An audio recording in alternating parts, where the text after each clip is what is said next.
Alhamdulillahirabbil alamin wassalatu wassalamu ala asrofil anbiya'i wa mursalin sayyidina Muhammadin wa ala alihi wa sahbihi ajma'in. Amma ba'du. Puji syukur kita panjatkan kehadirat Allah Subhanahu wa taala. Alhamdulillah pada kesempatan hari kedua acara coaching klinik kita, mudah-mudahan selalu dalam lindungan Allah dan selalu diberikan kesehatan dan dimudahkan langkah kakinya menuju majelis ini ya, insyaallah. Amin ya rabbal alamin. Selawat serta salam semoga tercurahkan pada junjungan kita Nabi besar Muhammad sallallahu alaihi wasallam serta keluarga, kerabat, sahabat dan insyaallah kita semua hingga yaumul qiyamah nanti. Amin ya rabbal alamin. Baik, teman-teman semuanya, adik-adik semuanya, alhamdulillah pada hari kedua ini kita coaching klinik kita akan sama-sama mendengarkan materi yang luar biasa yang mungkin di beberapa dari kita belum pernah mengalaminya juga. Dan ini menjadi bekal yang luar biasa buat kita juga dalam mengarungi hidup ini nantinya. Karena kalau kita nggak bisa, istilahnya nggak bisa ngemeng atau nggak bisa ngomong, mau jadi apa mulut kita dipakainya, ya kan? Yang keluarnya harus sesuai dengan apa yang Allah fitrahkan kepada kita untuk semua kebaikan. Nah, untuk peserta yang hari ini hadir ada 2 orang yang baru nih. Ini Syafiq nggak ada, digantinya sama Torik ya. Nah, Syafiq yang mana? Hah?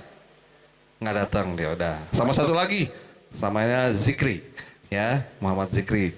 Nah, insya Allah akan membersamai kita semua pada hari ini. Dan insya Allah materi pada hari ini yaitu tentang public speaking. Istilahnya bagaimana belajar cuap-cuap biar maksimal cuap-cuapnya dan terarah. Yang kedua juga kita akan mempelajari tentang leadership. Bagaimana kita membiasakan kita diatur sama mengatur. Ya, insya Allah nanti kita akan belajar lebih dalam. Yang insya Allah hari ini akan diisi oleh Ustadz kita, Ustadz Eko Febrianto. Lahir di Jakarta tanggal 8 Februari tahun 86. Ya beda-beda tipis sama Pak Dio lah. Kemudian alamat di Jalan Karya Bakti, Parung Serap. Nah deket tuh, samping sekolahan. Nah aktivitas yang sekarang dia lagi jalani yaitu tuh, kalau misalnya sekarang lagi menjadi dosen di UNIS. Ada yang tahu UNIS singkatannya apa? Ada yang tahu nggak? Ada yang tahu UNIS nggak? Universitas Islam Syekh Yusuf di mana? Tangerang kota ya. Tangerang luas, ada Tangerang Kabupaten. Nah ini yang letaknya di mana? Ada yang tahu nggak? Ada yang tahu nggak letak kampus UNIS? Di belakang pasar. Itu alamat lengkapnya di Google. Nah, letak kampusnya itu di belakang pasar lama, Pasar Anyar. Ya, pasti pada tahu. Nah ya, kemudian selain itu dia menjadi MC profesional. Nah sesuai dengan bidang yang dijalani sekarang dan mengajar kita semuanya untuk belajar cuap-cuap. Bagaimana cuap-cuapnya bisa menjadi cuan. Kalau kata Mas Willy kemarin, bagaimana cuap-cuapnya bisa menjadi cuan. Nah gimana caranya. Kemudian bisa kita saksikan juga bersama tentang konektornya dan koneksinya, ada IG-nya, ya, ada nomor HP-nya dan nomor WA-nya bisa kita semua saksikan di layar di depan dan insya Allah menjadikan diri kita mengenal tentang Ustadz kita pada hari ini. Nah untuk selanjutnya kami persilakan kepada Ustadz Eko untuk melanjutkan materinya. Silakan Mas. Baik, bismillahirrahmanirrahim. Assalamualaikum warahmatullahi wabarakatuh. Apa kabar sore hari ini? Waduh, semangat Bang Adrian. Walaupun sejam lagi buka ya, tetap semangat. Ya masih 2 jam malahan ya buka puasanya. Tapi jangan sampai kita lemes ya gara-gara kita berpuasa. Justru kita harus tambah semangat, tambah motivasi, tambah penuh dengan hal-hal yang menginspirasi sehingga mengisi Ramadan di tahun ini penuh dengan kegiatan-kegiatan bermanfaat. Baik teman-teman, saya manggil teman-teman aja ya. Baik teman-teman, tadi sudah diperkenalkan oleh Bang Dio gitu ya. Bang Dio ini senior sekaligus saya guru saya juga gitu ya. Yang saya banyak belajar dari Bang Dio ya. Kita sama-sama berada di satu tim ya. Cuap-cuap juga gitu ya. Satu tim cuap-cuap ya, tim nasyid ya. Cuap. Ini tema kita cuap-cuap. Karena public speaking itu benar kata Bang Dio tadi, supaya menghasilkan dari cuap-cuap itu cuan gitu ya. Dari cuap-cuap yang kita lakukan bisa menghasilkan cuan. Di sini ada yang mau menghasilkan ketika kita berbicara? Menjadi MC, menjadi pemotivasi, motivator dan lain sebagainya, maka kita latih bagaimana public speaking itu, ya. How to be the best public speaking. Bagaimana kita menjadi seorang public speaker yang handal, yang baik. Kita akan belajar teorinya seperti apa. Bagaimana sih public speaking supaya nggak ngeblank? Bagaimana sih public speaking supaya nggak deg-degan? Ada yang suka deg-degan ketika maju ke depan? Nah, ini harus belajar, kita harus belajar. 10 cara mengatasi nervous ketika teman-teman berhadapan dengan masyarakat, ketika teman-teman berhadapan dengan publik. Nanti kita belajar ya. Nah, langsung aja karena waktu kita cuma sampai 5:30 gitu ya. Biasanya kalau di kampus ini public speaking 1 semester. 1 semester bahas public speaking, bagaimana prakteknya. Bahkan di ujian akhir semester, saya biasa ngasih tugas ujian akhir semester itu teman-teman mahasiswa mempraktekkan public speaking. Ya, jadi dikasih waktu 5 sampai 10 menit maksimal mereka untuk bisa mempraktekkan public speaking di depan teman-teman mahasiswa lain. Gitu ya. Jadi 1 semester di akhirnya nanti praktek public speaking. Bagaimana mereka menjadi MC, bagaimana mereka menjadi ketua panitia, bagaimana mereka menjadi ustadz atau siapapun gitu ya. Sambutan dan seterusnya ini harus kemudian dilatih. Ada teknik-teknik yang harus kita benar-benar dapatkan teman-teman semua. Baik, langsung saja. Saya mau tanya dulu supaya nggak satu arah gitu ya. Apa sih public speaking? Adik tahu nggak public speaking itu makanan apa? Hah? Bentuknya seperti apa? Apa public speaking? Oh, kelas berapa ini? Kelas berapa adik? 4. Temennya ya Mil ya? Hah? Temennya? Oke. Tahu public speaking ini siapa namanya? Emil. Kelas berapa Emil? 1 SMP. Tahu public speaking nggak? Nggak tahu. Nggak tahu makanan apa itu public speaking ya? Bukan sate, bukan? Oh, bukan. Nasi Padang. Biasanya menjelang buka nih apa aja makanan yang ada selalu ingat gitu ya. Ada yang tahu apa public speaking? Tahu apa public speaking? Siapa namanya? Torik ya. Torik kan apa? Rosid ya? Oh, Torik apa public speaking? Penyampaian pidato atau ilmu di depan umum. Ya, luar biasa. Takbir. Allahu Akbar. Mantap. Torik ya. Yang perempuannya nih, saya mau tanya. Apa public speaking? Mbaknya? Kemampuan berbicara di depan orang banyak. Ya, like. Bagus gitu ya. Berikan takbir. Allahu Akbar. Nah, teman-teman, public speaking ini ya, kalau dari sisi pengertian, ini kita bicara pengertiannya, gitu ya. Istilah public speaking 2 kata, public dan speaking. Public apa public? Public apa? Umum, masyarakat, orang banyak, orang yang lebih dari 2, lebih dari 3, pokoknya dia komunitas, kumpulan orang-orang yang ada di depan kita, yang ada di sekeliling kita, yang bisa kemudian kita sampaikan dengan menggunakan media, gitu ya. Kalau misalnya teman-teman menjadi penyiar radio, gitu ya, Dulu saya pernah 3 tahun di radio gitu ya. Itu juga kemudian kita berbicara di depan orang banyak. Siapa orangnya? Orangnya adalah pendengar-pendengar kita yang ada di rumah. Orangnya adalah para pendengar radio yang sudah stay tune dengan program kita. Itu namanya publik. Ya, jadi publik adalah masyarakat. Publik adalah orang-orang umum, orang-orang yang memang berkumpul untuk satu tujuan. Apa tujuannya? Tujuannya adalah mendengarkan seorang public speaker itu menyampaikan materinya. Ya, public speaking atau apa speaking? Tahu speaking nggak? Speaker. Tahu speaker apa, Mel? Speaker apa, Mel? Nih, tentang bapaknya Munsyid gitu. Taunya speaker ya. Taunya speaker. Ya, speaking itu berbicara, ya.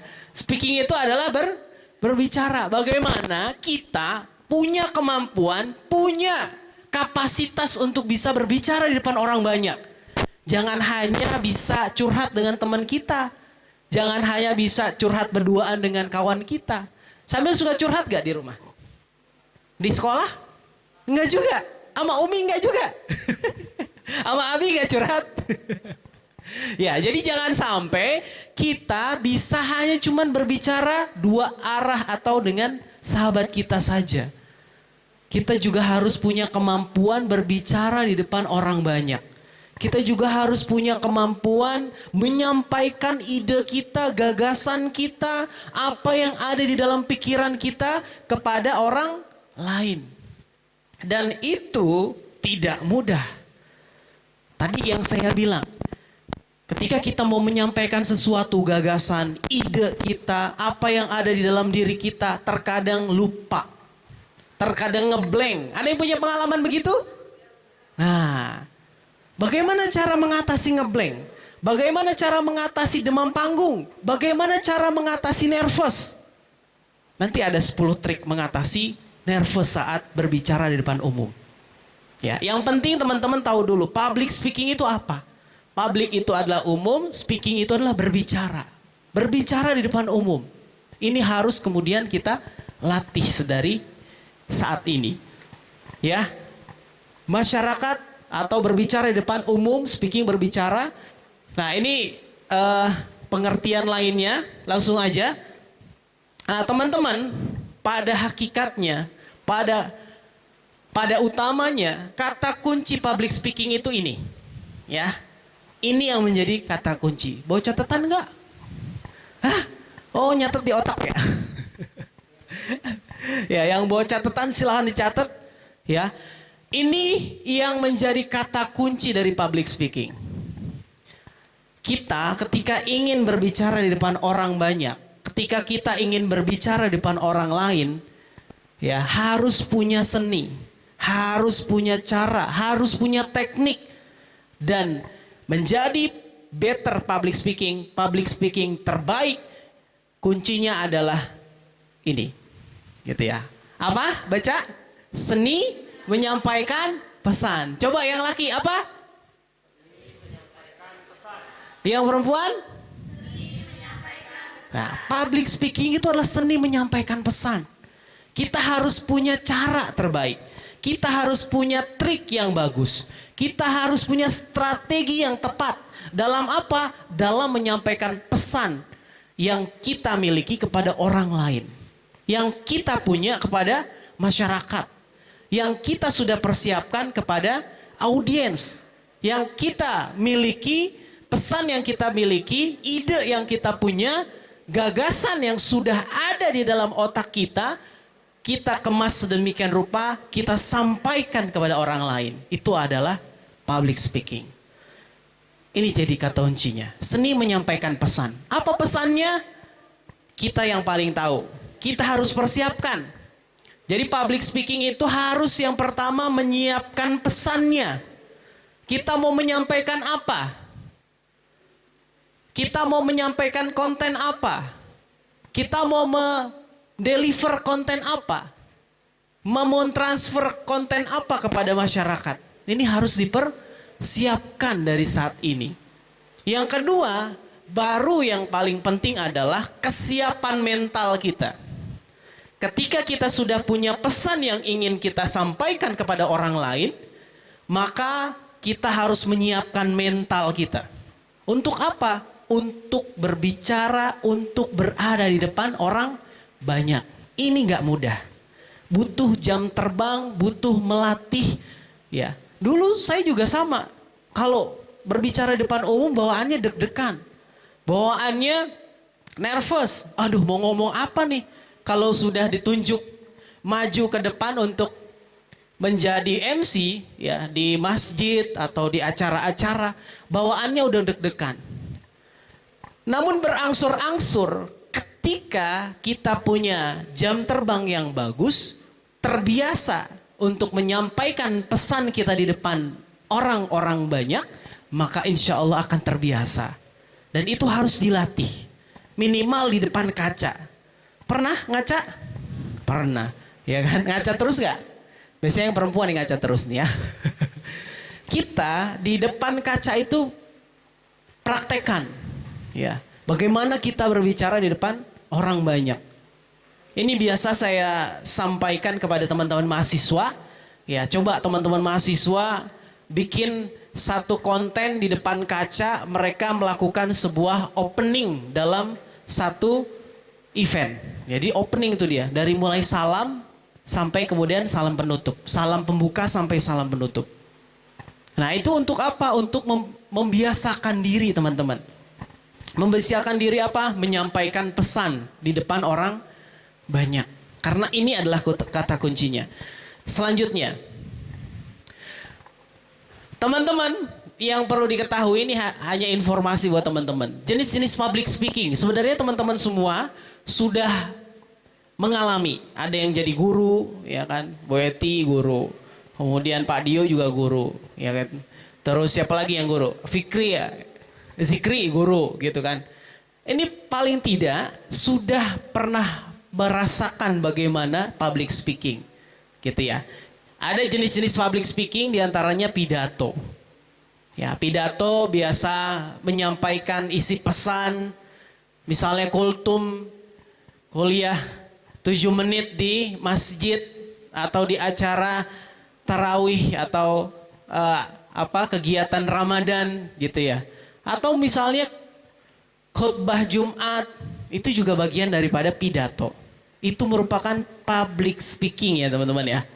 Jadi public speaking yang biasanya dilakukan oleh orang yang terdekat dengan kita adalah pidato. Ya, menyampaikan khutbah, ya, menyampaikan pesan kepada jamaah sholat Jumat dan seterusnya. Kemudian ada ceramah, ini biasanya tablik akbar, ya. Kemudian Maulid Nabi, Isra Mi'raj gitu ya. Tausiah yang sifatnya umum, ini adalah bagian daripada public speaking gitu ya. Di sini ada yang mau jadi penceramah? Mana? Siapa? Yang mau jadi penceramah? Gitu. Ada yang mau jadi presenter? Ada yang mau jadi presenter? Atau reporter? Mau jadi reporter? Nah, jadi reporter. Terus ada yang mau jadi dosen? Dosen. Guru, udah jadi guru ya? Udah jadi guru. Sini yang guru siapa? Weti. Terus ada lagi? Dinda ya? Ini siapa? Vita. Ada lagi yang guru? Zikri ya? Beri ya. Ada lagi yang guru? Udah. Nah. Guru juga sama gitu ya. Guru yang setiap hari bertemu dengan anak murid, ya, yang harus mempersiapkan konten apa yang ingin disampaikan, ini penting buat guru, gitu ya. Maka kemarin saya diminta sebenarnya untuk bikin kurikulum di JSIT. Jadi JSIT itu guru-guru yang ada di sekolah Islam terpadu. Mereka minta pelatihan bagaimana menjadi guru yang komunikatif, menjadi guru yang efektif menyampaikan pesan kepada para murid-muridnya, begitu ya.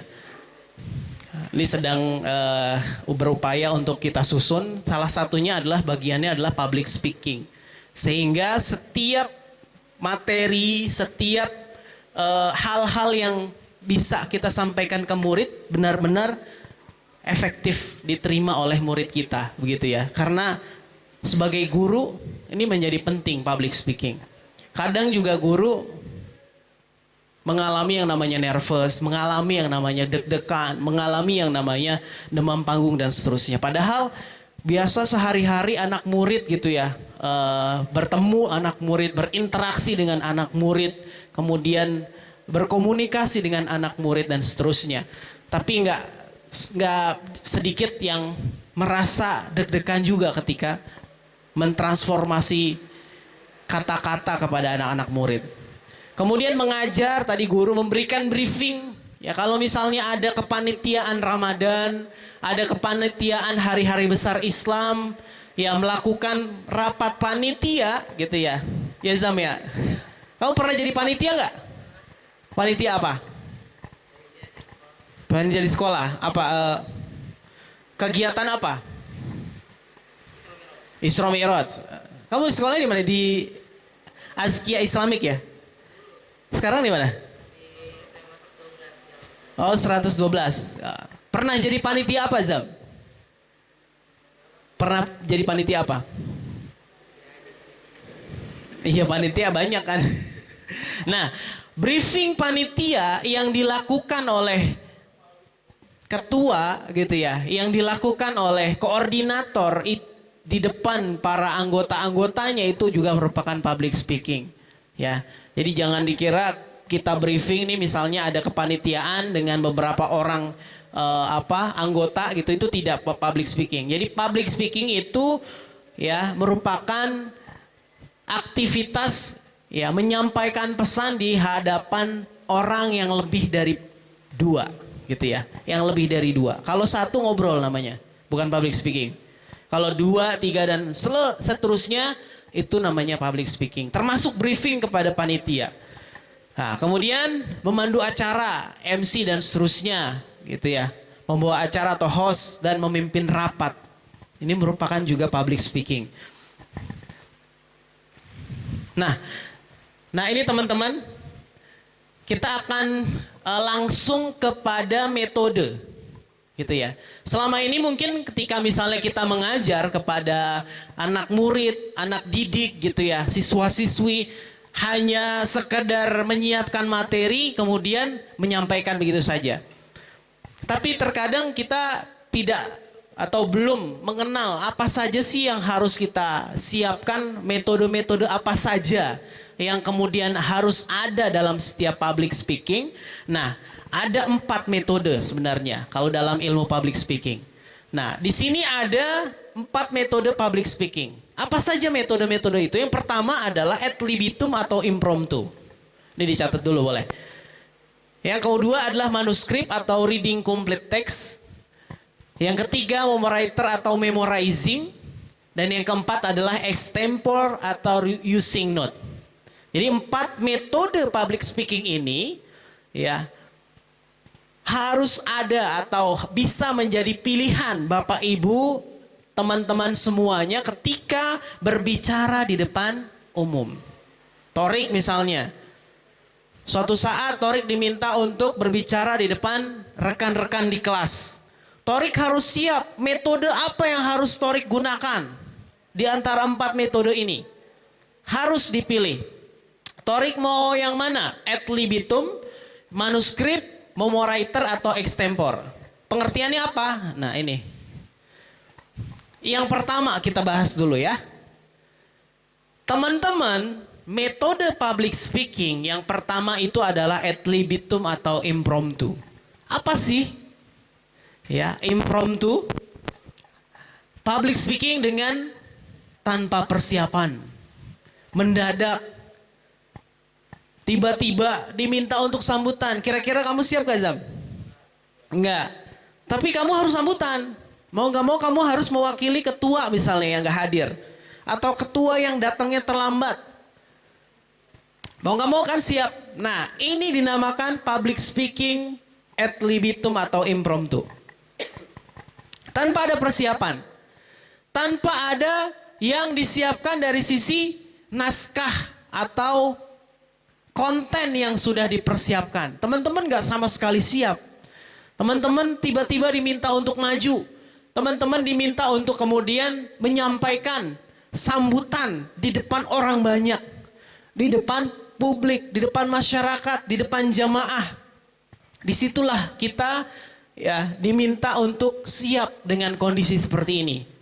Gitu ya. Apalagi kita yang terbiasa dengan organisasi. Kita yang terbiasa dengan organisasi, baik itu di remaja masjid, Karang Taruna, di RT, RW, dan seterusnya.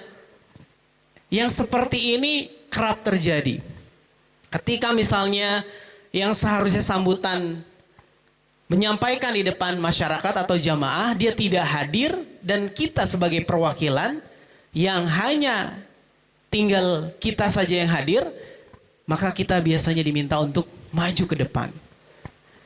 Yang seperti ini tidak ada persiapan, mendadak, tidak ada naskah yang dibuat, tidak ada konten yang teman-teman produksi, maka disebut dengan ad libitum atau impromptu.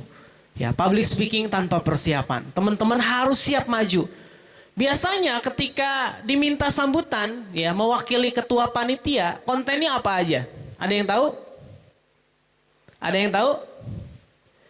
Terima kasih, minta maaf. Ya paling umumnya seperti itu. Maka teman-teman harus kemudian siap manakala suatu saat nanti teman-teman harus menyampaikan sambutan di depan masyarakat atau jamaah.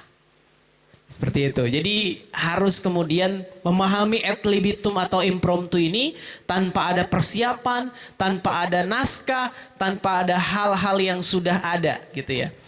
Naskahnya. Itu yang pertama. Yang kedua, manuskrip atau reading complete text. Nah, kalau ini jelas. Manuskrip adalah ya skrip naskah yang dipersiapkan dari teman-teman semua. Sebelum tampil, misalnya tampilnya 2 hari yang akan datang. Ya, menyampaikan sambutan mewakili ketua panitia Ramadan 1444 Hijriah. Teman-teman ada yang menghubungi untuk mewakili sambutan. Maka yang nggak terbiasa dengan berbicara di depan umum, dia mempersiapkan skrip. Mempersiapkan skrip, menulis naskah dari awal pembukaan sampai salam penutup. Ditulis tuh sama dia. Salam pembuka, Assalamualaikum warahmatullahi wabarakatuh. Yang kami hormati Bapak siapa, yang kami hormati Lurah siapa, DKM siapa, itu ditulis. Pertama-tama segala puji bagi Allah Subhanahu wa taala, itu ditulis.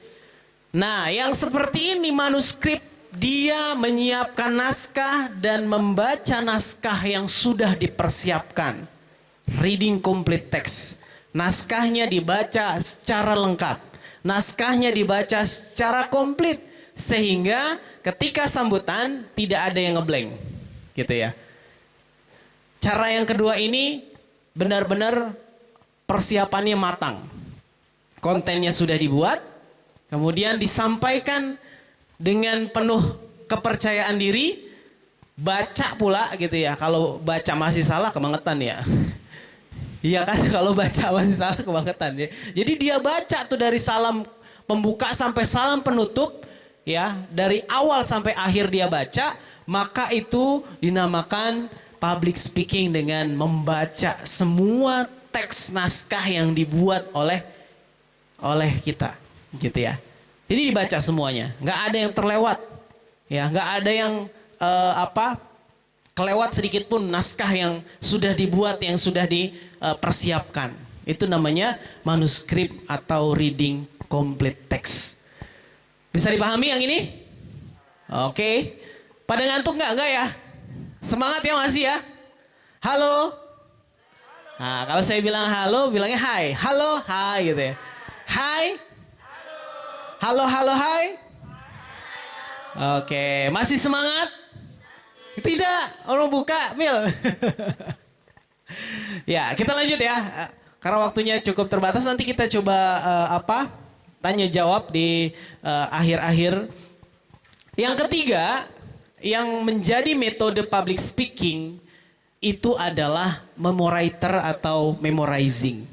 Ya, apa itu memoriter atau memorizing? Public speaking dengan mengingat semua yang sudah dibuat. Bisa nggak kira-kira? Bisa, dihafal. Naskah yang sudah dibikin, yang sudah diketik, yang sudah ditulis tangan, itu kemudian dihafalkan.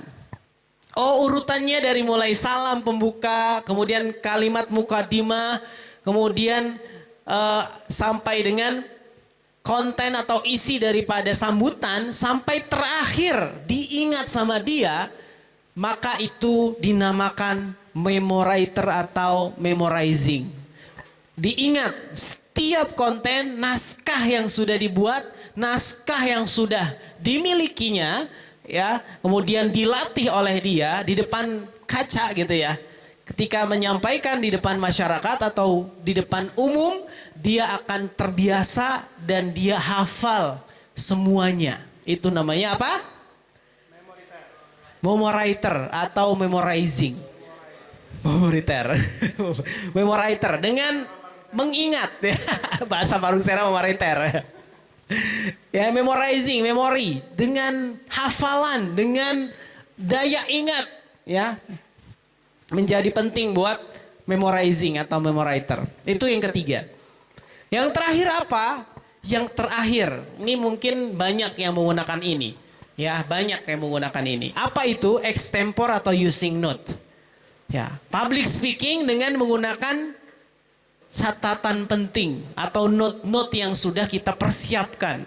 Misalkan kita kalau mau maju, nih sambutan kepala sekolah misalnya, atau guru gitu ya, atau ketua panitia gitu ya, itu dia menyiapkan kertas gitu ya. Kertas itu ditulis note yang ingin saya sampaikan. Satu, saya menyampaikan kalimat pembuka. Dua, mukodimah. Mukodimah saya apa?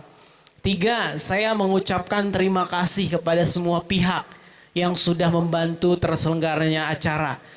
Ya, empat, saya menyampaikan maaf jika dalam proses persiapan sampai dengan pelaksanaan tidak berkenan atau kurang maksimal dalam penyambutan acara yang diselenggarakan. Lima, penutupan. Udah seperti itu. Jadi dia ada poin-poin, pointer-pointer, ya, note-note yang dibuat sehingga ketika menyampaikan ke publik dia punya improvisasi. Oh, saya yang pertama menyampaikan pembukaan. Pembukaan saya tahu seperti apa. Ya. Kemudian mukodimah. Saya harus persiapkan mukodimah. Harus seperti ini mukodimah. Oke, saya paham mukodimah itu seperti apa. Yang ketiga, saya menyampaikan isi. Isi itu biasanya kalau panitia yang sambutan paling tidak minimal 2, permintaan maaf dan terima kasih. Itu yang harus dipegang gitu ya. Sehingga ketika disampaikan kepada publik menjadi optimal atau maksimal begitu ya. Bisa dipahami 4 ini? Oke. Jadi 4 metode public speaking ini ketika teman-teman ditugaskan atau ketika teman-teman ingin bertugas begitu ya. Teman-teman harus pilih mau yang mana. Untuk yang awal-awal mungkin bisa jadi dia manuskrip. Dia bikin skripnya, dia baca reading complete text dari awal sampai akhir.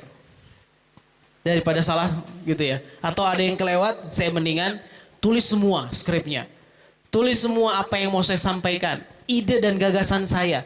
Sehingga ketika saya sampaikan di jamaah, di remaja masjid, atau di warga, saya semuanya tersampaikan. Gitu ya.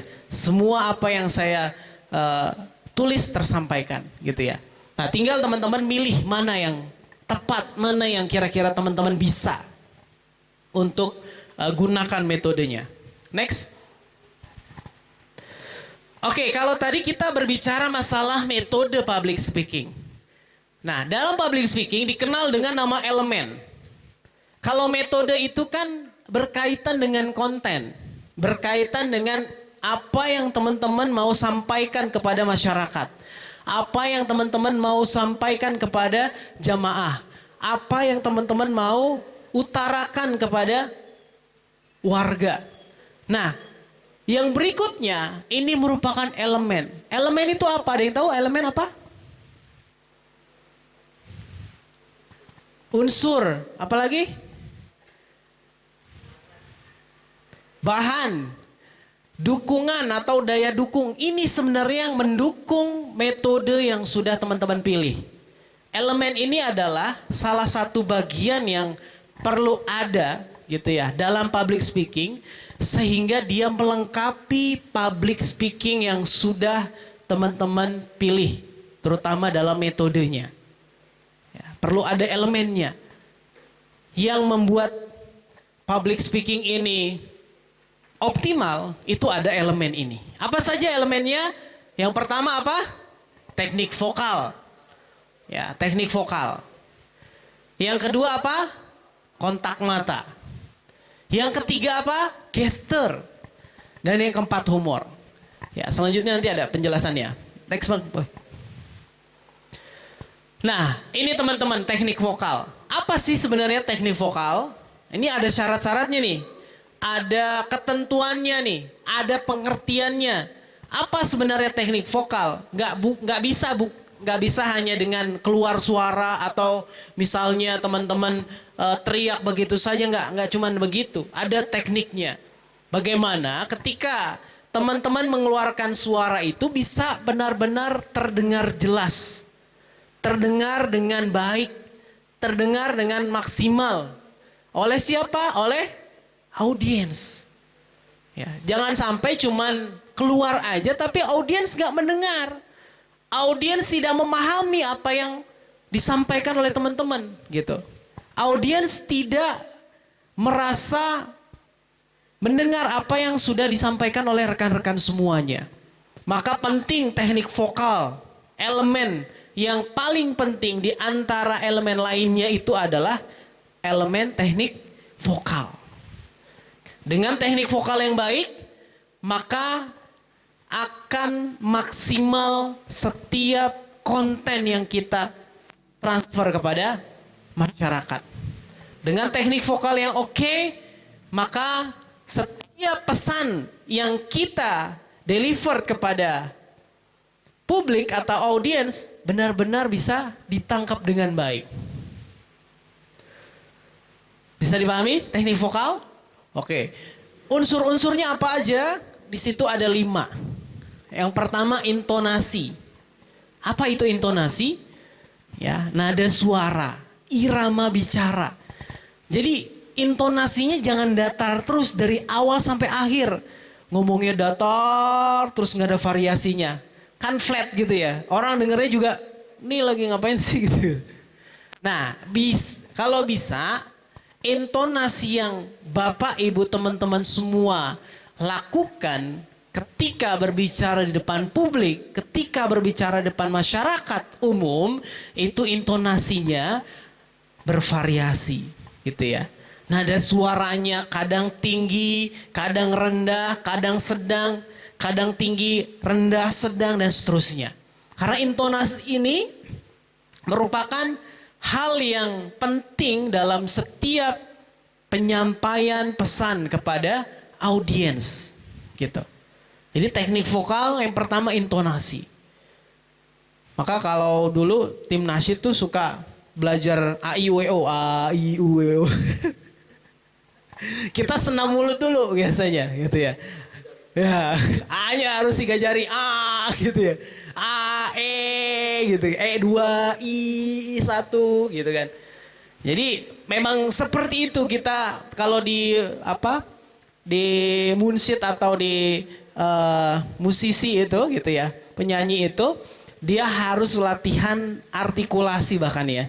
A, I, U, E, O itu harus jelas gitu ya. Dan pengucapannya juga harus sesuai. Jangan sampai A itu disangka E gitu kan.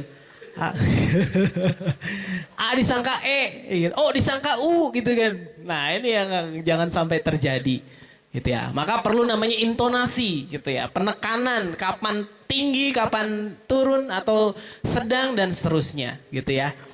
Kemudian aksentuasi atau logat, dialek. Nah ini kalau orang Jawa biasanya agak medok-medok gimana gitu ya. Ini agak dikurangin gitu ya. Yang medoknya agak dikurangi gitu ya. Karena aksentuasi ini lebih kepada penekanan atau stressing pada hal-hal yang penting gitu ya. Jadi yang penting itu di mana? Dia titik tekannya di situ. Titik tekan dari apa yang teman-teman mau sampaikan itu aksentuasi. Gitu ya. Misalnya teman-teman sambutan dalam rangka 17 Agustus, ya. Pesan yang teman-teman ingin sampaikan kepada audiens, bagaimana 17 Agustus ini menjadi sarana, ya, sarana warga atau masyarakat untuk semakin cinta kepada bangsa Indonesia, gitu ya. Sebagai sarana 17 Agustus sebagai sarana memperkuat persatuan dan kesatuan warga, gitu ya. Merdeka. Jadi, kenapa merdeka? Ya kita harus nasionalis religius. Ya jadi aksentuasi ini penting. Apa hal yang harus di tracing? Kemudian yang termasuk teknik vokal juga adalah kecepatan atau speed. Ini saya jelasinnya sedikit-sedikit ya supaya waktunya kejar. Speed atau kecepatan. Ya jangan terus teman-teman berbicara cepat terus gitu ya. Nah, kadang-kadang diperlambat, kadang-kadang dijeda, kadang-kadang ditekan gitu ya.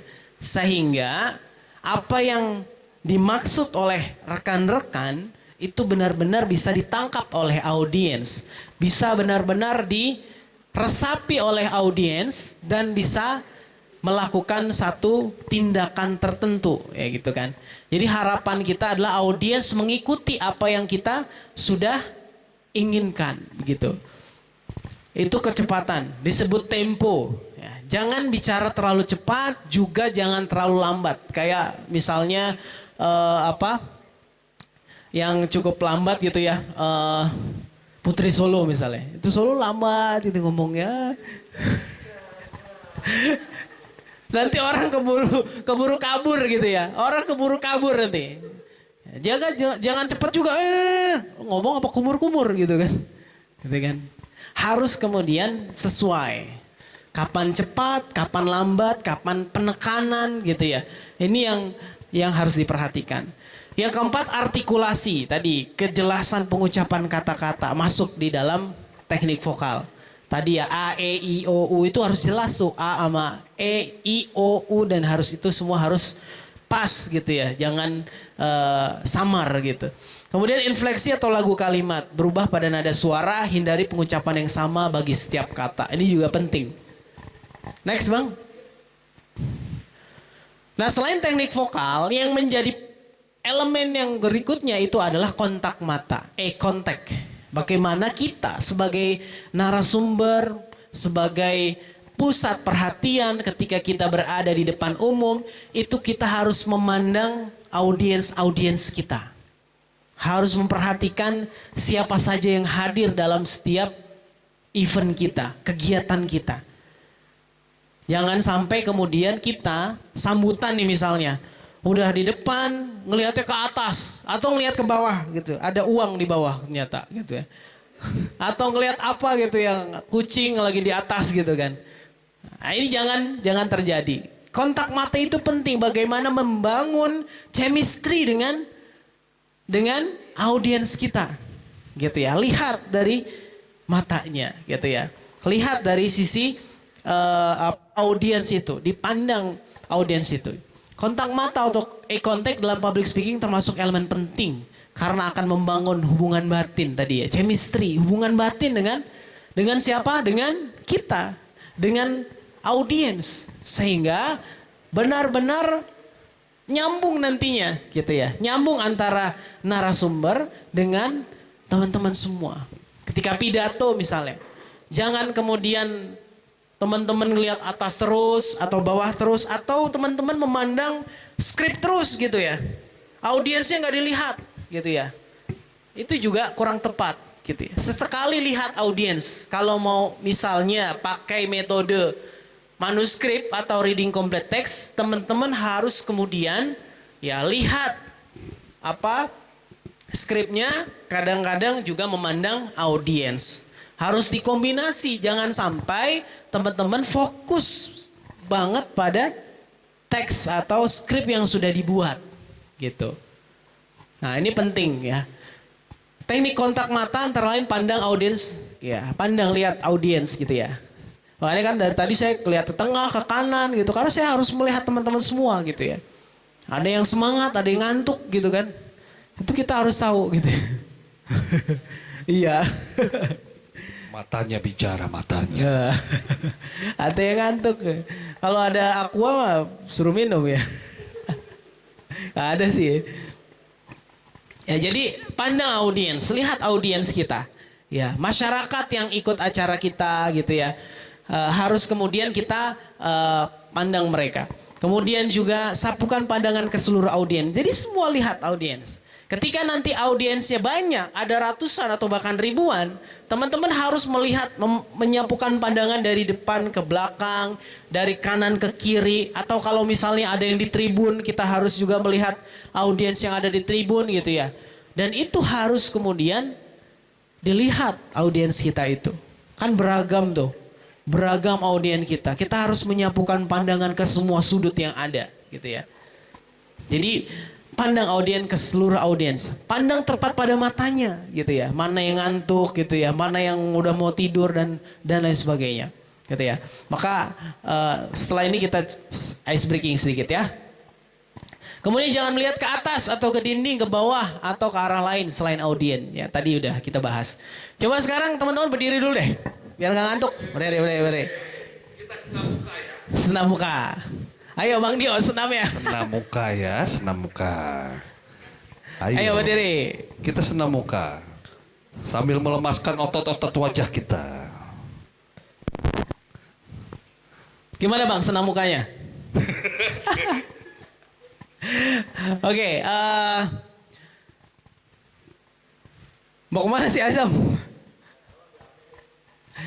Oke, siap semuanya. Mukanya ntar dulu deh. Tangan dulu aja, tangan ke depan. Ya, dua-duanya. Udah? Dilemasin? Oke, udah. Ke atas, begini. Ke bawah. Oke. Terus ke teman yang di sampingnya. Ya, pukul atau disapa gitu ya. Hai kawanku. Jeng. Semangat dong. Ayo, kamu pasti bisa, ayo. Bisa public speaking dan bisa berbicara depan audiens yang banyak. Karena ini penting untuk masa depan. Untuk yang terbaik buat Anda. Oke, ke kiri gantian. Nah, coba diulang kata-katanya tadi. Yang ke kiri. Ya, iya. Friend. Iya. Iya, saya dengar. Iya, bismillah, saya semangat. Ini penting buat masa depan. Suatu saat nanti. Doain ya. Oke. Oke, silakan teman-teman duduk lagi. Ya, karena tinggal berapa 15 menit lagi ya. Nanti ada tanya jawab nggak Bang? Ada tanya jawab nggak? Oh ada. Oke, next. Nah, gesture yang berikutnya. Kalau tadi yang elemennya apa aja tadi yang pertama? Teknik vokal sama kontak mata. Yang ketiga ini adalah gesture. Apa gesture? Gesture itu adalah gerakan anggota badan. Jadi anggota badan kita, body language kita ketika berbicara itu seperti apa gitu ya. Ia bagian dari bahasa tubuh atau body language. Apa aja teknik gesture ini? Jadi ada SOP-nya atau ada aturannya dalam teknik gesture. Yang pertama itu harus alami. Harus alami, jangan dibuat-buat, jangan yang lebay-lebay begitu ya. Gitu kan, nggak bisa gitu ya. Jangan yang lebay-lebay gitu. Jadi emang harus alami, ya ada dengan sendirinya, harus mengalir gitu ya. Harus kemudian berjalan sesuai dengan kebutuhan gitu ya. Jangan dilebih-lebihkan. Alami, yang kedua spontan. Ya. Spontan. Spontan. Komeng dong. Ya, spontan itu terjadi dengan sendirinya. Ya, nggak ada apa settingan tertentu, nggak ada dibuat-buat dan seterusnya. Yang berikutnya wajar, tidak dibuat-buat. Ya, semuanya mengalir, wajar, gerakannya wajar. Ketika kita berbicara di depan anak murid kita juga jangan terlalu over gitu ya. Jangan terlalu over gerakannya, gesturnya gitu ya, sehingga membuat murid kita enek gitu ya. Jangan membuat murid kita enek juga gitu ya. Biasa aja ya. Anak-anak ya, gitu ya. Jangan lebay ya. Ada anak-anak, ibu mau berbicara gitu ya. Ada gesturnya sesuai dengan ibu guru pokoknya gitu ya. Kemudian alami, spontan, wajar, tidak dibuat-buat, penuh, tidak sepotong-potong. Jadi kalau misalnya teman-teman mau menggerakkan body language itu jangan setengah-setengah. Aduh, saya gitu ya. Jadi tanggung-tanggung gitu ya. Udah all out aja gitu ya. Bergerak gitu, aktif. Ya, pakai body language-nya gitu ya. Pakai gerakan tangan, gerakan wajah kita dan seterusnya kita optimalkan gitu ya. Kemudian sesuai dengan kata-kata. Kita berkata apa sesuai gitu ya. Jangan sampai katanya apa, body language-nya nggak sesuai gitu ya. Jadi harus sesuai dengan kata-kata. Gunakan untuk penekanan pada poin penting. Ya, kalau misalnya ada hal yang penting dan itu perlu ada body language tertentu, maka teman-teman harus menggunakan penekanan di body language itu, gitu ya. Ingat ya anak-anak, gitu ya. Jangan misalnya bermain yang berbahaya, gitu ya. Dan seterusnya. Atau kalau misalnya di sekolah, teman-teman kita mau ada pertandingan futsal, ya. Di mana misalnya kalau anak-anak pelajar kan begitu ya, sukanya main futsal. Ya, ketika misalnya menyampaikan di depan teman-teman kelas atau di depan kawan-kawannya di kelas gitu ya. Ini perlu kemudian bahasa atau gaya bahasa atau body language yang sesuai juga. Hey friend, kita mau ada pertandingan futsal nih gitu ya. Dan ini penting banget buat kelas kita. Berhadapan dengan kelas samping gitu misalnya. Jadi menyesuaikan dengan audiens gitu ya. Jangan berlebihan tadi sudah. The most important gesture smile. Jadi yang paling penting ya smile, tapi jangan kelebihan juga gitu. Ntar sama tembok dia smile juga gitu. Gitu ya. Sama tembok gitu ya, sama siapa misalnya, nggak ada orang dia smile sendiri gitu ya, nggak juga. Jadi yang paling penting dari gesture kita itu adalah smile kepada audiens kita. Jangan cemberut, jangan bermuka masam gitu ya. Jangan tegang gitu ya, harus smile gitu, harus fine gitu ya, harus fresh. Karena itu yang harus kita hadapi adalah audiens, harus ceria gitu ya. Apalagi anak-anak ya. Anak-anak itu kan harus ceria banget gitu ya. Masa-masa bermain, masa-masa keceriaan anak-anak gitu ya. Jangan juga kemudian jadi bu guru atau pak guru gitu ya. Yang horor gitu, yang cemberut gitu. Iya, itu jangan berlebihan. Ya, ada standarnya gitu ya, ada standarnya gitu ya. Harus kemudian sesuai. Kemudian gerakan tubuh meliputi ekspresi wajah. Jadi tadi nih gesture ini meliputi ekspresi wajah. Kita senang, ceria, gerakan tangan gitu ya. Gerakan lengan, bahu, ini adalah bagian body language. Ya, mulut kita, bibir kita, ini juga merupakan gesture gitu ya. Gerakan hidung gimana geraknya Bang? Gerakan hidung, kemudian gerakan apa lagi? Nah, badan kita, kaki dan seterusnya itu adalah gesture. Jadi semua anggota tubuh kita ya kita sesuaikan untuk kita gerakan gesturnya. Yang terakhir variatif, jangan monoton gitu ya. Terus-menerus mengepalkan jari tangan, gitu, begini terus gitu. Jangan terus-terusan begini gitu kan. Nah, apa aja gitu, variasi gitu ya. Sesuai dengan apa yang dibicarakan. Gitu. Next. Nah, humor nih penting juga nih. Biasanya Bang Dio nih yang suka humor gitu. Tapi juga jangan humor mulu dari awal sampai akhir gitu. Ntar ketawa gitu ya. Gitu. Isinya humor gitu, nggak ada hikmahnya misalnya. Jangan juga gitu. Yang perlu diperhatikan adalah boleh humor ya, tapi yang jangan terlalu sering gitu. Karena perlunya ya. Humor sering diibaratkan garam dalam masakan. Ya, kalau garam nggak dicampur ke masakan kita apa kira-kira? Hambar gitu ya. Begitu juga dengan humor. Humor itu perlu ada di dalam setiap pembicaraan kita gitu ya. Ya, supaya apa? Supaya lebih bermakna, kemudian juga enjoy gitu ya. Lebih enjoy, bisa dicerna oleh audiens gitu ya. Nah, teknik humor, gunakan humor yang alami, jangan juga berlebihan. Use natural humor, humor-humor yang alamiah gitu ya, yang natural, tentang misalnya hal-hal yang menurut audiens kita itu lucu gitu ya. Yang menurut audiens kita itu dia bisa senyum, bisa ketawa, itu udah lumayan luar biasa gitu ya. Kemudian jangan kebanyakan bercanda, jangan humor kebanyakan juga gitu ya.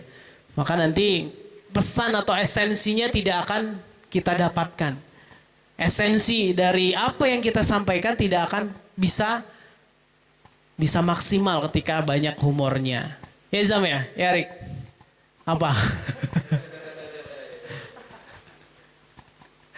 Humor, kenapa humor? Humor. Ya jangan banyak bercanda atau humor. Ya boleh sesekali. Karena teman-teman ketika tampil di depan publik, itu kan bukan pelawak ya. Kamu bisa lawak gak? Stand up komedi bisa gak? Stand up bisa gak? Bisanya ngapain? Makan nasi. Oke, humor juga menggunakan hentian atau pause, sekedar memberikan kesempatan kepada pendengar untuk tertawa. Ini jadi kalau misalnya ada hal-hal yang lucu, hal-hal yang membuat audiens tertawa, itu kemudian harus kita kasih pause atau hentian sejenak supaya audiens ketawa gitu ya. Jangan kemudian kita lanjutkan dengan materi gitu ya. Jadi ada pause-nya, ada hentiannya. Dan yang terakhir adalah gunakan teka-teki kata-kata lucu atau kejadian lucu yang pernah Anda atau orang lain alami. Ya, karena buat pelajaran atau hal-hal yang membuat audiens bisa tertawa gitu ya. Itu namanya humor. Oke? Waduh, tinggal 5 menit lagi Bang ya. Next. Yang itu aja tadi. Nah ini 10 cara mengatasi gugup. Nah ini jadi kata kuncinya. Supaya kita nggak gugup, supaya kita nggak nervous ketika berada di depan audiens, berada di depan orang banyak. Apa cara-caranya? Yang pertama, taking the panic out of public speaking. Next Bang. Next. Nah ini ada 10. Yang pertama, supaya teman-teman ketika berhadapan dengan orang banyak tidak panik, adalah menghela atau menarik nafas. Kenapa sih menarik nafas bisa mengurangi nervous? Biasanya orang yang nervous itu nafasnya pendek, benar gak? Iya, aduh, gimana nih? Dia udah panik gitu kan? Gimana nih? Ngeblank dan sebagainya. Untuk mengatasinya yang pertama adalah tarik nafas yang dalam. Oke, saya harus tenang. Coba, ayo kita praktekkan. Tarik nafas yang dalam. Buang pelan-pelan. Lagi. Udah kayak apa deh. Oke, ya jadi orang yang panik sekali lagi dia akan nafasnya pendek. Nah, ketika nafasnya pendek, kita treatment dengan menarik nafas yang dalam, membuangnya pelan-pelan, dinikmati, membuangnya juga, dan itu mengurangi kepanikan, gitu ya. Tarik nafas yang dalam. Yang kedua, harus jeda. Maksudnya apa jeda? Jadi ketika misalnya Torik diminta maju untuk sambutan, gitu ya. Bawaannya kan udah panik kan? Aduh, gue belum nyiapin nih. Apa yang mau dibicarain? Apa yang mau disampaikan gitu ya. Nah ketika ada banyak pertanyaan yang muncul saat itu, ya. Torik langsung tarik nafas. Oke, saya harus terima dulu keadaan, gitu ya. Keadaannya apa? Ya harus maju, begitu kan? Tarik nafas, kemudian jeda, meyakinkan diri. Ya, jeda ini adalah maksudnya bagaimana meyakinkan diri supaya diri ini siap ketika maju ke depan. Maka harus jeda. Oke, saya harus maju. Saya harus bisa. Saya pasti bisa untuk menyampaikan sambutan, untuk menyampaikan di depan masyarakat, untuk menyampaikan di depan publik. Maka ketika teman-teman tarik nafas, kemudian jeda atau berhenti sejenak gitu ya, teman-teman akan sedikit demi sedikit mengurangi kepanikan. Sedikit demi sedikit akan mulai berkurang paniknya. Itu yang kedua. Yang ketiga, kuasai materi. Ketika diminta atau secara dadakan ditunjuk untuk maju, ya, saat itu langsung panik, ya otomatis harus mengkondisikan diri, benar gak? Ya, tarik nafas, jeda, kemudian oke, saya diminta maju, saya mau ngomong apa? Langsung kalau misalnya ada kertas lembar, ditulis di situ. Saya harus menyampaikan satu pembukaan. Ya, dengan salam, yang kedua mukodimah. Ditulis. Ya, tadi dipilih metodenya apa? Using note berarti. Ketiga, saya menyampaikan kalimat-kalimat pujian atau yang terhormat dan seterusnya. Yang keempat, saya mengucapkan terima kasih. Nah, yang kelima dan seterusnya. Ketika sudah siap, maka teman-teman harus menguasai materi yang sudah dibuat tadi. Biasanya orang yang panik itu, ya, dia tidak siap. Tidak siap dengan materi. Mau apa yang disampaikan, ya. Yang kedua, mental dia langsung down, gitu ya. Mental dia langsung down. Dua di atas ini mempersiapkan mental kita. Tarik nafas yang dalam, kemudian jeda sejenak. Jeda ini adalah untuk mengkondisikan diri kita supaya kita siap menerima keadaan. Keadaan untuk bisa berbicara di depan umum mewakili rekan kita yang tidak hadir. Yang ketiga, kita persiapkan materi yang nanti akan kita sampaikan. Meskipun itu 10-15 menit lagi, paling tidak ada catatan yang harus dimiliki. Sehingga ketika teman-teman tampil, teman-teman sudah punya catatan kecil. Gitu. Jadi kuasai materi. Saya mau nyampein apa? 1, 2, 3. Itu yang ketiga. Yang keempat, persiapan latihan. Kalau masih memungkinkan, teman-teman latihan dulu. Misalnya masih ada waktu 15-30 menit. Oke, saya berarti harus nyiapin materi. Saya harus, kalau misalnya masih ada waktu, saya kalau ada kaca, saya mau latihan dulu. Ya, sampein. Atau, jadi latihan di depan kaca. Salam, kemudian sambutan, dan seterusnya. Meskipun baca nggak apa-apa. Gitu ya. Nah, itu akan mengurangi nervous. Ya. Orang yang nervous itu manakala satu, mentalnya dia nggak siap, dua, dia nggak siap konten. Nah, ini dua ini harus diantisipasi. Nah, ini caranya, gitu ya. Yang keempat ini persiapan latihan ini lebih kepada kontennya, gitu ya. Konten dan cara penyampaian kita terhadap audiens atas konten yang sudah kita buat. Kemudian relaksasi tubuh, ya. Relax, tubuh kita ini harus relax. Jangan sampai ketika mau maju ke depan, tubuh kita tegang. 70% orang yang diminta maju ke depan untuk berbicara, dia tubuhnya tegang. Tegang. Ya, baik itu dari sisi rahangnya gitu ya. Makanya kalau di nasyid itu kan kita suka dipijit-pijit ya. Rahangnya gitu ya, supaya nggak kaku gitu kan. Dipijit-pijit gitu. Terus juga pundaknya ini biasanya orang yang orang yang tegang itu ya pundaknya dia nggak rileks gitu. Pundaknya ini tegang gitu, nggak terbiasa gitu ya, nggak siap gitu ya. Maka dipijit-pijit dulu. Kalau misalnya ada teman, tolong dong gitu kan, direlaksasi tubuhnya. Semuanya direlaksasi. Jadi penting untuk merelaksasi tubuh gitu ya. Supaya apa? Supaya teman-teman lebih siap lagi, rileks. Kalau orang rileks, apa aja akan masuk materi-materi. Kalau orang bisa menerima kondisi, keadaan ketika dia diminta untuk berbicara di depan orang banyak, maka semakin banyak pula input-input atau hal-hal yang akan masuk ke dalam dirinya, gitu ya. Dibandingkan teman-teman panik yang nggak jelas gitu kan. Aduh, ini gimana? Aduh aja bawaannya gitu kan. Gitu. Maka yang paling penting adalah relaksasi tubuh. Ininya, rahangnya, dan lain sebagainya. Yang keenam, relaksasi suara. Tadi kita sudah latihan. A, E, I, O, U itu adalah relaksasi suara. Ya. Supaya apa? Supaya apa yang kita keluarkan, apa yang kita sampaikan itu terdengar dengan jelas. Terdengar dengan efektif dan jelas apa yang sudah atau akan kita sampaikan. Ya, relaksasi suara. Ya, dia relax gitu ya. Dengan tadi A, I, U, E, O dan seterusnya gitu ya. Kemudian yang ketujuh, tertawa gitu ya, tertawa. Tapi jangan ketawa di depan audiens ya. Biasa ini tertawa di belakang audiens atau ketika di belakang panggung. Kenapa tertawa?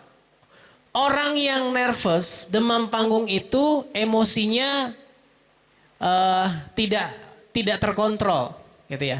Maka ketika dia lepaskan itu emosionalnya dengan salah satunya adalah tertawa tadi di belakang ya, di belakang panggung ya, jangan di depan panggung nanti disangka orang sedeng begitu ya. Di belakang panggung gitu ya dia ketawa gitu ya. Dan jangan sering-sering juga gitu ya. Cuman sesekali aja untuk menghilangkan emosional yang ada di dalam dirinya. Ya. Karena emosional itu harus dilepaskan gitu ya. Energi-energi negatif itu harus dibuang. Ya, kita serap energi-energi positif ya, sehingga kita bisa perform ketika menyampaikan pesan kepada masyarakat, menyampaikan pesan kepada jamaah gitu ya. Tertawa, kemudian smile gitu ya. Smile ini juga sama. Smile di sebelum acara gitu ya, banyak senyum gitu ya. Ini untuk mengurangi nervous yang ada di dalam diri kita, begitu. 9, kenali ruangan Anda. Nah, kenali ruangan Anda. Kalau misalnya teman-teman mau berbicara di masjid, itu teman-teman harus tahu dulu kondisi masjid kayak gimana. Ya, kenali tempat Anda berbicara. Di kelas misalnya, oh saya mau berbicara di depan kelas nanti yang seperti ini. Itu harus mengenali tempatnya. Supaya apa? Supaya teradaptasi gitu ya. Beradaptasi dengan lingkungan yang ada di sekitarnya gitu ya. Kalau saya punya pengalaman kenapa harus mengenali ruang atau tempat acara kita adalah supaya kita tahu nanti blockingnya di mana, kita bisa jalan kemana dan seterusnya. Kita bicara di mana gitu ya. Dan kita bisa menguasai audiens. Kita bisa menguasai panggung. Panggungnya ukuran berapa gitu ya. Selain itu juga dengan kita mengenali tempat kita berbicara, ini akan membantu kita paling tidak mempersiapkan 30% persiapan. Dulu pernah pengalaman kita nggak ada GR ya. Waktu itu karena awal-awal pandemi gitu ya. Yang punya hajat ini karena orang jauh ya, orang Bekasi gitu ya. Tempat acaranya di Selipi gitu. Saya udah minta untuk ada briefing, ada GR. Tapi karena sibuk pulang malam terus ini calon pengantin ini, akhirnya nggak sama sekali briefing. Akhirnya nggak sama sekali ada gladi resik di acara pernikahan itu. Apa yang terjadi besok paginya saat acara gitu ya. Harusnya jam 8 itu sudah akad nikah gitu ya. Untungnya saya jam 6 dari rumah. Apa yang terjadi? Saya salah tempat acara gitu ya. Hotel di situ ada 2, Hotel Santika di daerah Selipi.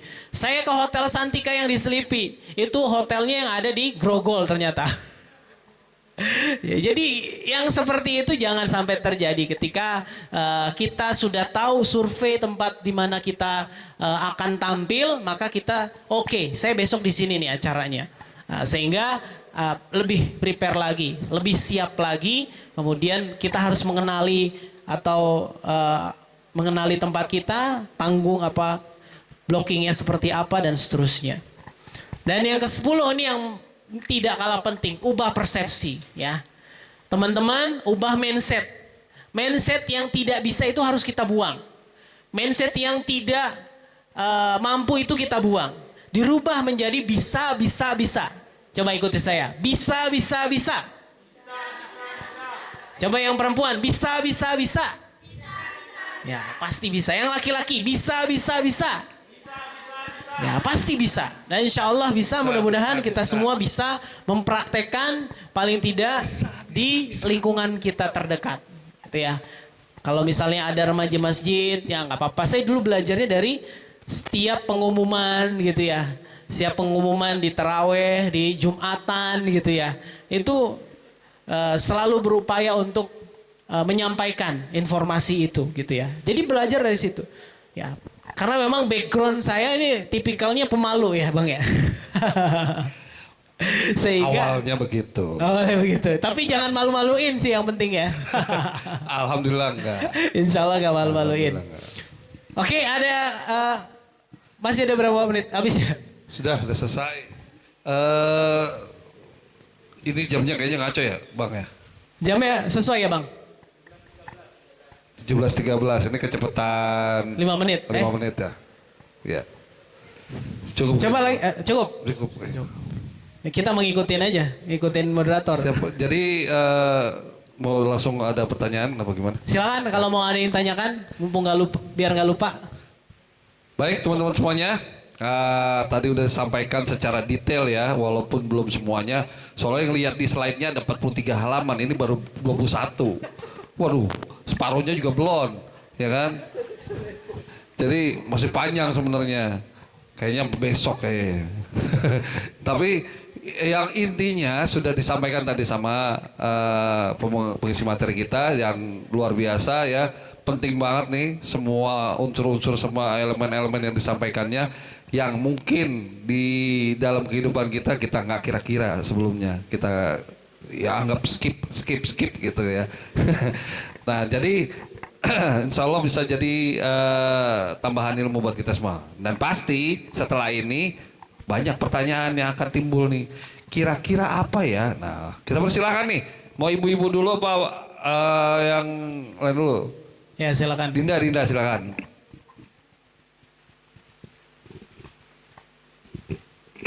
Bismillahirrahmanirrahim. Saya ingin bertanya, untuk kalau misalnya kita sedang public speaking di orasi gitu kan, orasi kita udah nyiapin nih materi, terus kan pas demo itu kan suasana tuh udah mulai gimana tuh beda kan, terus kita mulai orasi, kita baca materi-materi kita, pas itu kan mulai ada gejolak emosi biasanya. Nah terus saya pernah kayak gitu Pak, terus saya nangis tuh, jadi gak bisa melanjutkan orasi yang mau saya sampaikan, materi yang saya sampaikan. Yang saya ingin tanyakan, gimana cara kita mengendalikan emosi kita ketika kita melakukan orasi atau hal public speaking lainnya, seperti itu. Terima kasih. Oke, langsung. Baik, bagaimana cara kita meredam atau mengantisipasi emosi yang terjadi saat kita menyampaikan konten atau bahan-bahan gitu ya. Perlu disadari bahwasanya emosi itu kan terkadang muncul ketika ada pemicunya gitu ya. Entah mungkin situasi di sekitar, entah mungkin juga konten yang kemudian membuat kita menangis, bahkan juga bisa dikatakan baper gitu ya. Nah, ketika itu muncul ya, teman-teman harus bisa mengkondisikan diri gitu ya, mengkondusifkan gitu ya, mental gitu ya, sehingga teman-teman tidak larut ikut terhadap emosi yang mulai menghampiri gitu ya. Jadi mulai dijeda dulu, stop, oke, harus dijeda. Tadi kalau yang tadi ini kan jeda nih, harus jeda dulu. Kalau sudah jeda, ingat tujuan awal untuk menyampaikan apa, gitu ya. Oke, berarti saya harus jeda dulu sejenak, berhenti sejenak. Saya ingat bahwa saya mau menyampaikan A, B, C. Berarti saya harus kejar itu. Goals yang saya akan kejar. Baru langsung, sama Dinda, langsung ke goals yang pertama apa. Saya harus menyampaikan apa. Saya harus keluar dari emosi yang menghampiri gitu ya, dengan tadi menjeda sedikit gitu ya, kemudian kembali kepada rel yang memang sudah diinginkan atau yang sudah direncanakan. Saya harus seperti apa, saya harus menyampaikan apa, sehingga saya bisa sesuai dengan harapan gitu ya. Jadi emosi itu kadang kan nggak terkendali, apalagi dengan suasana tadi demo gitu ya. Kanan kiri udah banyak gitu kan yang demo gitu, belum lagi nanti ada aparat gitu kan, waduh semakin ini lagi, belum lagi ada water cannon gitu kan misalnya. Iya kan, water cannon, ada polisi, aparat dan sebagainya gitu ya. Itu mungkin terjadi saat apa ya, waktu itu 4.11 ya, ikut ya Bang Adrian, 4.11 apa 212? 4.11 ya, kacau. Kita lagi selawat langsung di water cannon, udah kocar kacir. Sampai mau lari ke Monas, tinggi banget lagi itu pagar gitu kan, udah kocar kacir di situ. Ya memang apa yang seperti, tapi hebatnya luar biasa tuh ya Habib gitu ya. Dengan kondisi gas air mata yang luar biasa, kita udah pada perih banget tuh yang di bawahnya itu ya. Tapi beliau masih semangat gitu ya. Allah yarham Ustadz Arifin Ilham, terus Habib Syekh ya apa, Syekh Ali gitu kan, almarhum, masya Allah gitu ya. Nggak apa sih, nggak, ya pasti perih sih ya, pasti perih, tapi tahan banget gitu ya. Kita aja udah begini-begini, aduh gitu ya, suasananya sangat luar biasa gitu ya. Tapi beliau orasinya masih kuat, masih kenceng aja gitu kan. Sehingga apa, karena memang mental tadi ya, mentalnya harus di set up lagi gitu ya. Ketika misalnya emosi itu mulai datang, ya mulai dijeda sejenak untuk mengantisipasi emosi yang berlarut, langsung fokus pada tujuan, fokus pada goalsnya apa. Ya jangan sampai berlarut, nangis, akhirnya mewek, akhirnya nggak jadi gitu kan.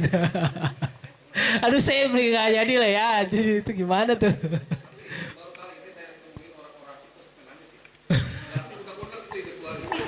Curhat jangan. Sembako naik kayak. Dia inget emaknya di rumah. Aduh mas. Seberas api sudah.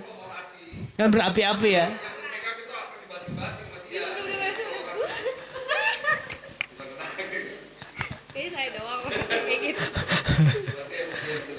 Emosi harus diatur lagi, harus dikendalikan, sehingga harus kembali set up ke goals yang utama ya, mau menyampaikan apa sehingga goalsnya benar-benar tercapai begitu ya. Oke, ada lagi? Ya, berarti. Ya, Assalamualaikum warahmatullahi wabarakatuh. Waalaikumsalam warahmatullahi wabarakatuh. Jadi saya mau tanya nih, jadi sebetulnya kan udah sering ngomong ya di depan wali murid gitu, baik kok.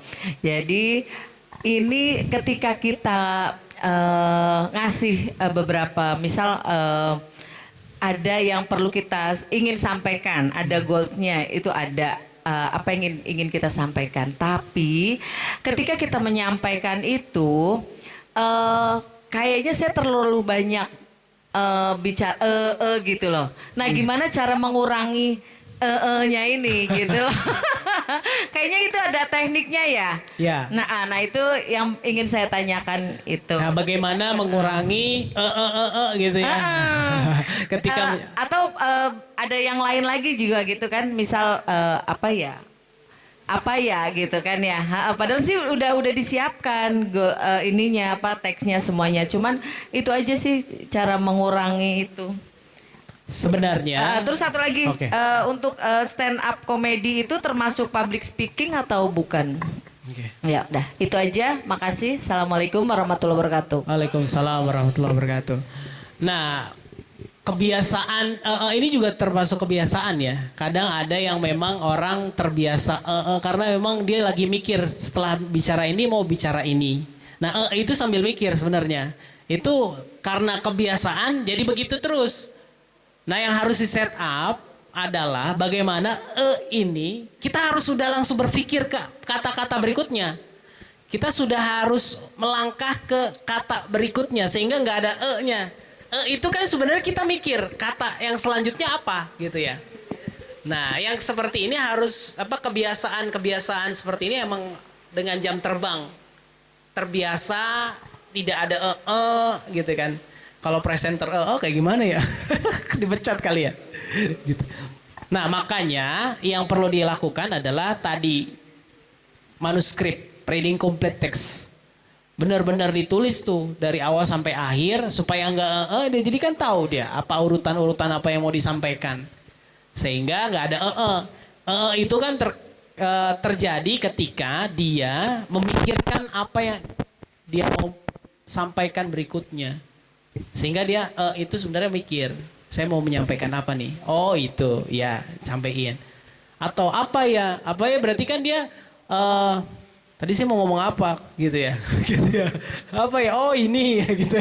Apa ya? Ngeblank gitu kan, ngeblank sesaat ya. Nah, ngeblank seperti ini bisa diantisipasi dengan yang pertama, mempersiapkan public speaking itu. Ketika misalnya mau ada pertemuan wali murid, disiapin dulu kontennya, dilatih dulu cara penyampaiannya seperti apa. Kalau misalnya bisa di-record, nanti Bang Dior nge-record, gimana nih? Kira-kira udah oke, mau oke nggak? Coba saya record. Ini kamu kurangnya di sini, masih ada gitu kan. Nah, nya ini harus kemudian dikurangi gitu ya. Jadi dilatih, kemudian dipersiapkan sedemikian rupa dengan meminimalisir tadi gitu ya. Dengan konten-konten yang memang berurut terus gitu ya. Jadi yang tadi berkurang gitu. Saya juga dulu sempat seperti itu. Dan kadang-kadang memang kita biasa seperti itu. Karena udah kebiasaan itu agak susah juga untuk dihilangkan. Perlu dilatih supaya kemudian ketika kita mau ngomong B, yang A-nya ini udah selesai, yang B, kemudian yang ke C, yang ke D gitu kan. Jadi berurutan. Sehingga tidak lola gitu ya. Loading lama gitu ya. Lola gitu ya. Gitu Mbak. Perlu disiapin materinya, kontennya, sehingga dilatih lagi, jam terbangnya ditambah lagi. Kalau perlu misalnya di-record di depan cermin, di depan kamera gitu ya. Direkam gitu ya. Nanti dievaluasi. Oh, yang kurang di sini. Oh, yang perlu ditingkatkan di sini gitu. Masih ada nya enggak? Masih ada apanya enggak gitu kan. Nanti kan bisa terlihat dari recordingnya, dari rekamannya. Oh, masih di sini nih gitu. Berarti harus diperbaiki misalnya. Jadi evaluasi ketika sudah dicoba untuk dilatih gitu. Kemudian yang kedua apa tadi? Stand up ya. Stand up comedy termasuk public speaking. Karena dia berbicara di depan orang banyak, kemudian juga dia menghibur dan membuat orang lain ketawa gitu dengan joke-nya, dengan humor-humornya gitu ya. Sehingga orang lain ya tertawa, terbahak-bahak, smile dan lain sebagainya. Gitu, itu termasuk public speaking. Gitu. Ada lagi? Oh ya, Torik. Assalamualaikum warahmatullahi wabarakatuh. Waalaikumsalam warahmatullahi wabarakatuh. Saya di sini ingin menyampaikan 2 pertanyaan. Pertanyaan pertama, bagaimanakah cara mengetahui topik yang menarik bagi audiens? Pertanyaan kedua adalah bagaimana kita mengembalikan topik pembicaraan di awal dikarenakan kita melenceng akibat gugup, itu bagaimana cara mengembalikan topik di awal ya? Luar biasa pertanyaannya. Aplaus buat Torik. Bagaimana cara memilih topik? Nggak ada topik ya di sini ya? Tema gitu. Topik nggak ada. Nggak ada ya? Ya, bagaimana cara memilih tema pembicaraan kita yang menarik? Tema atau topik pembicaraan itu bisa di searching atau Torik bisa cari di beberapa trending di media sosial. Ya, kalau misalnya Torik tergantung Torik mau berbicara dengan siapa dulu nih. Misalnya Torik mau berbicara dengan adik kelas misalnya. Torik kelas berapa sekarang? Kelas 9. Mau berbicara dengan adik kelas 8 atau kelas 7 misalnya. Kelas 7 dan kelas 8 ini lagi gandrung apa nih? Kalau dulu kan lato-lato tuh. Sekarang lagi gandrung apa nih? Itu Mas Samil. Oh, Samil. Jadi kelas 7 sama 8 apa? Misalnya game apa namanya sekarang? MM. Ya, FF tuh. Ya, game yang kayak gitu tuh bisa jadi sarana untuk bikin tema gitu ya. Bagaimana agar tidak berlarut-larut menyukai game online misalnya. Gitu. Itu bisa jadi tema. Jadi dari tema itu kan nanti bisa di breakdown dengan poin-poin gitu ya, poin-poin yang ingin disampaikan kepada adik kelas kan. Oh berarti kalau kecanduan game tuh kayak gini nggak bagusnya. Berarti kalau misalnya terlalu sering main game itu efeknya seperti ini. Ya kita kasih advice atau kita kasih masukan kepada generasi-generasi di bawah kita gitu ya. Jangan terlalu sering main game karena game itu bikin misalnya otak kita saraf-saraf di otak kita terputus misalnya dan seterusnya. Itu basicnya penelitian ya. Penelitian misalnya menurut siapa gitu di dalam penelitiannya bahwa main game itu nggak baik buat otak manusia misalnya gitu. Nah seperti itu harus di searching apa yang sedang digandrungi anak-anak muda, anak-anak di bawah umur. Kalau mau bicara dengan yang di atas, maka juga harus kemudian di searching. Kira-kira lagi happening apa nih, membicarakan apa nih, gitu kan? Itu yang pertama. Yang kedua, bagaimana caranya agar ketika kita berbicara sesuai dengan topik dari awal gitu ya. Kadang kan kita bicara yang pertama lurus, melenceng-melenceng gitu kan. Terus bagaimana cara balikin ke topiknya gitu ya. Kalau udah melenceng jauh, tinggal kita melihat, mengaca bahwasanya bahasan kita udah lewat dari topik. Oke, Bapak Ibu, kita kembali ke topik bahwa game itu tidak baik buat anak-anak usia dini. Sehingga dengan berbagai cara kita harus membekali anak-anak dengan perhatian khusus kepada mereka misalnya gitu. Jadi ngebalikinnya itu berbicara tema gitu ya. Berbicara topik gitu ya. Topiknya tuh awalnya ini gitu. Kita melencengnya jauh dari misalnya tadi ngomongin game, ini ngomongin misalnya buka puasa misalnya. Kan gak nyambung gitu. Maka balikinnya, kita kembali ke topiknya, kita kembali ke tema yang akan kita bahas adalah bagaimana mengatasi gandrungnya anak-anak remaja dengan game gitu ya. Gitu ya. Jadi balikin lagi ke tema, ke topiknya. Nah, dengan seperti itu nanti kita akan fokus gitu ya dengan bahasan-bahasan kita. Gitu ya, tarik ya. Oke, ada lagi? Balik maning nang laptop ya. Nah, kembali ke laptop. Anyone else? Anyone sadayana? Saya? Nggak ada? Kalau nggak ada langsung ada kesimpulan. conclusionnya kok. Conclusionnya, ya teman-teman semua yang dirahmati Allah Subhanahu Wa Taala, generasi-generasi muda Islam, generasi remaja Muslim, public speaking ini penting di semua segmen kehidupan. Ya, teman-teman, ketika misalnya harus berhadapan dengan organisasi, penting untuk berbicara di depan orang banyak. Ya, penting untuk kemudian menyampaikan gagasan di rapat-rapat, ya, di acara-acara yang semi formal, itu juga melatih sebenarnya kemampuan berkomunikasi, kemampuan berpublic speaking, sehingga perlu dilatih terus, perlu jam terbang. Saya sendiri juga nggak puas dengan kemampuan saya sekarang ini.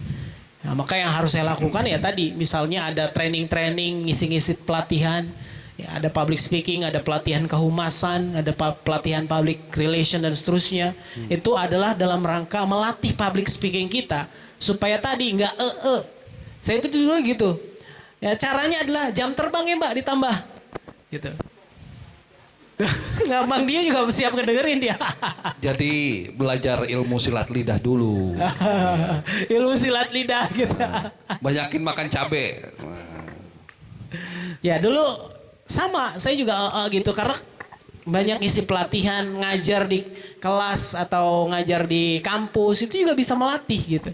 Melatih apa yang ingin saya sampaikan, tersampaikan gak ada nya gitu ya. Dan gak ada jeda-jedanya gitu. Nah ini seperti ini mudah-mudahan bisa membantu teman-teman semua ya menjadi public speaker atau orang-orang yang mahir dalam public speaking insyaallah. Itu saja dari saya, kurang lebih mohon maaf. Assalamualaikum warahmatullahi wabarakatuh. Waalaikumsalam warahmatullahi wabarakatuh. Alhamdulillahirabbil alamin, kita kasih applause dong. Ya, materi ini kalau nggak di kampus di kantor dapatnya. Kalau di acara pesantren kilat mah nggak mungkin ada, baru kali ini doang. Jadi orang yang nggak datang rugi, bener. Makanya manfaatkan waktu yang sudah diberikan dan event juga yang sudah diselenggarakan. Mudah-mudahan manfaatnya luar biasa ya buat kita semuanya ya. Amin ya robbal alamin. Terima kasih kepada Ustadz Eko Febrianto yang sudah menyampaikan materi tentang public speaking yang luar biasa, membuat kita tahu bagaimana cara berbicara di depan umum dan bagaimana kita mengendalikan semua apa yang kita ucapkan, apa yang kita sampaikan kepada halayak ramai atau audiens kita dengan kondisi situasi yang membawa kebaikan buat kita semuanya. Terima kasih sekali lagi kepada Ustadz Eko Febrianto dan kita asli applause sekali lagi pada beliau semua. Mudah-mudahan selalu sehat dan kita tutup acara kita pada hari ini dengan sama-sama mengucapkan lafaz hamdalah. Alhamdulillahirabbil alamin. Doa kafaratul majlis. Subhanakallahumma wa bihamdika asyhadu an la ilaha illa anta astaghfiruka wa atubu ilaik. Pesan terakhir, info untuk yang besok hari. Terakhir buat teman-teman yang coaching klinik, kita akan mendapatkan materi tentang digital dakwah. Jadi sambungannya antara public speaking dan content creator yang kemarin kita aplikasikan ke dalam dunia gadget, dunia sosial, medsos dan lain sebagainya. Baik, demikian, lebih dan kurangnya mohon maaf. Wabillahi taufik wal hidayah. Assalamualaikum warahmatullahi wabarakatuh.